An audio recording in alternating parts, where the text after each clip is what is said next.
জগন্নাথ দেবের মূর্তিগুলি কাঠের তৈরি। প্রতি 12 বা 19 বছর অন্তর নবকলেবর উৎসবে এগুলো পরিবর্তন করা হয়।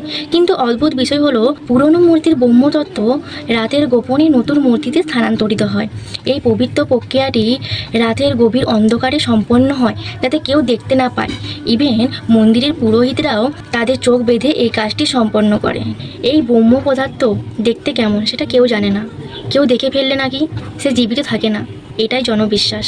এটি জগন্নাথ দেবের এক গভীর ও অলৌকিক রহস্য, যা আজও বিজ্ঞান ব্যাখ্যা করতে পারেনি। এখানে জগন্নাথ মন্দিরের আরও বেশ কিছু অলৌকিক রহস্য আছে। তো সেগুলো হলো: 1.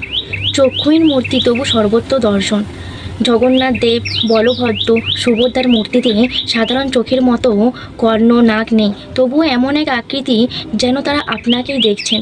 মূর্তির চোখ সবসময় খোলা থাকে, কখনো বন্ধ হয় না, যেন সর্বত্র তিনি সব কিছুই দেখছেন।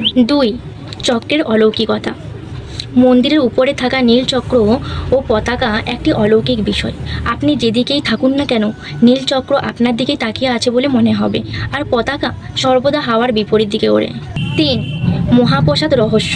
জগন্নাথ মন্দিরে প্রতিদিন 56 প্রকারের ভোগ রান্না হয়। তা 7টি মাটির হাঁড়িতে একটির ওপর আরেকটি রেখে রান্না করা হয়। কিন্তু আশ্চর্যজনকভাবে ওপরের হাঁড়ির খাবার আগে রান্না হয়, তারপর নিচেরটা। এটা বৈজ্ঞানিকভাবে অসম্ভব বলে মনে হলেও এটাই বাস্তব। 4. সাগরের শব্দ হারিয়ে যায়। মন্দিরে সিংহদ্বারে প্রবেশ করলে আপনি সমুদ্রের গর্জন আর শুনতে পাবেন না, কিন্তু এক পা বাইরে বেরোলে আবার সেই গর্জন শুনতে পাবেন। বৈজ্ঞানিকরা এখনও এই শব্দ নিয়ন্ত্রণ রহস্য ভেদ করতে পারেনি। রাধে রাধে।